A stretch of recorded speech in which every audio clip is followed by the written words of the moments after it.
नमस्कार मित्र हो मराठी बातम्या या यूट्यूब चॅनलवरती आपलं मनापासून पुन्हा एकदा स्वागत आहे मित्रांनो. आजच्या ठळक मराठी बातम्या. 31 डिसेंबरपर्यंत राज्यात लॉकडाऊन वाढवला. ठाकरे सरकारचा मोठा निर्णय. कोरोनाची लस सर्वप्रथम कोणाला देणार, आरोग्यमंत्र्यांनी दिलं उत्तर. याबाबत आज आपण आपल्या व्हिडिओमध्ये माहिती पाहणार आहोत. मित्रांनो, आपण जर यूट्यूब चॅनलवरती नवीन असाल आणि व्हिडिओच्या खाली आपल्याला जर सबस्क्राईब लाल अक्षरात दिसत असेल तर त्याला टच करून आपलं चॅनल सबस्क्राईब करा आणि व्हिडिओ आवडल्यास व्हिडिओला लाईक करा आणि शेअर करा.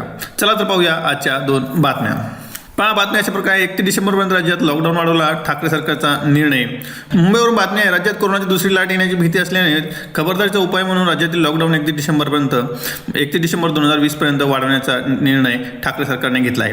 मार्गदर्शक सूचना याप्रमाणे आहेत. या लॉकडाऊनमध्ये काय मार्गदर्शक आहेत, तत्वे आहेत किंवा काय सूचना आहेत आणि याच्यामध्ये काय सुरू आहे आणि काय बंधनकारक आहे आणि आपल्याला कोणते नियम पाळावे लागतील. सार्वजनिक ठिकाणी मास्क बांधणं बंधनकारक आहे. सामाजिक अंतर राखणं गरजेचं आहे.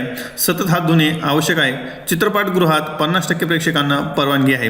जलतरण तलावात एका वेळी एकाच खेळाडूला परवानगी आहे. धार्मिक कार्यक्रम खेळ यासाठी मोकळ्या मैदानात 20 जणांना परवानगी आहे. बंद मोठ्या सभागृहात 100 जणांना परवानगी आहे. अशा प्रकारे मार्गदर्शक सूचना आहेत आणि या मार्गदर्शक सूचनानुसार 31 डिसेंबर 2020 पर्यंत लॉकडाऊन आहे. हा लॉकडाऊन पूर्णतः नसल्यामुळे फक्त ज्या ठिकाणी कंटेनमेंट झोन आहे याच ठिकाणी हा लॉकडाऊन आहे. मित्रांनो, दुसरी बातमी अशी आहे. कोरोनाची लस सर्वप्रथम कोणाला देणार याबाबत सर्वत्र विचारणा होत आहे आणि या प्रश्नाचं उत्तर आरोग्यमंत्र्यांनी दिलं आहे. मुंबईत महाराष्ट्रात राजकारणी अथवा प्रभावशाली व्यक्तींनी कितीही मागणी केली तरी कोरोनाची लस ही प्राधान्याने कोरोना योद्ध्यांनाच प्रथम उपलब्ध करून देण्यात येईल असे आरोग्यमंत्री राजेश टोपे यांनी मंगळवारी स्पष्ट केले.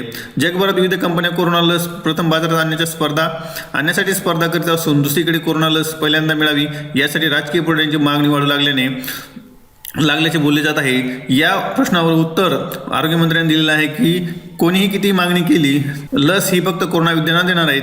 त्यामुळेच ते आपली सेवा करू शकतात किंवा आपले काम करू शकतात. कोरोना योद्ध्यांना सर्वप्रथम लस दिली जाणार आहे.